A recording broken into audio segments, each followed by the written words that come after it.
Hello everyone, আসসালামু আলাইকুম। আপনারা সবাই কেমন আছেন? আলহামদুলিল্লাহ, আমিও ভালো আছি। আজকে আপনাদের সাথে মুরগি এবং লাউ তরকারির একটা রেসিপি শেয়ার করব। এর আগে একটা রেসিপি আমার শেয়ার করা আছে, আবারও নতুন করে আরও একটা রেসিপি আপনাদের সাথে শেয়ার করতেছি।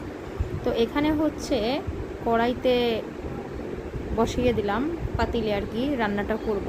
তো আসলে মাংস পাতিলে করলে ভালো হয় অবশ্য। তো প্রথমে পরিমাণ মতো তেল দিয়ে দিলাম, তারপরে পেঁয়াজ কুচি দিয়ে দিলাম।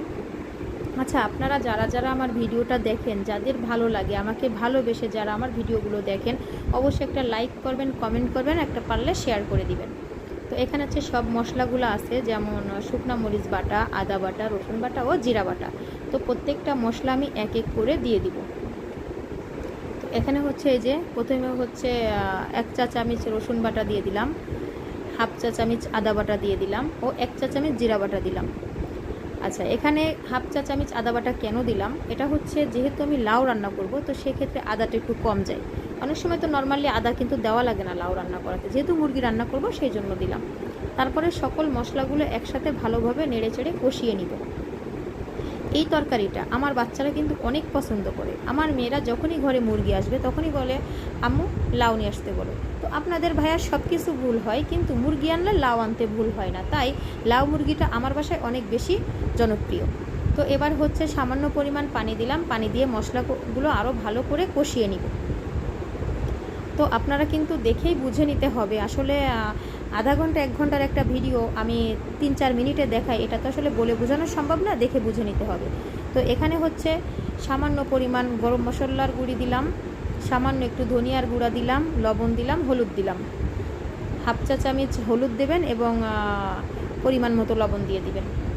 আর আমার মরিচটা যেহেতু বাটা মরিচ, এই জন্য দেখেন কালারটা কত সুন্দর আসছে। আপনারা চেষ্টা করবেন বাটা মরিচটা দিয়ে রান্নাটা করার জন্য। সবসময়ের জন্যই বাটা মশলা দিয়ে রান্না করলে টেস্টটা বেশি আসে।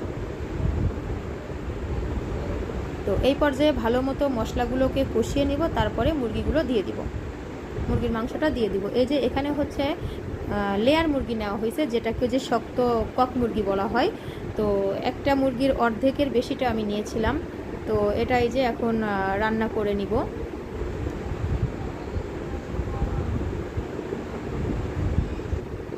তো এই যে ভালো মতো এখন মুরগিটাকে কষিয়ে নিতে হবে। আমি কিন্তু রান্না করার সময় সবসময় একটা কথা বলি যে মুরগি কিন্তু অনেক বেশি কষায়।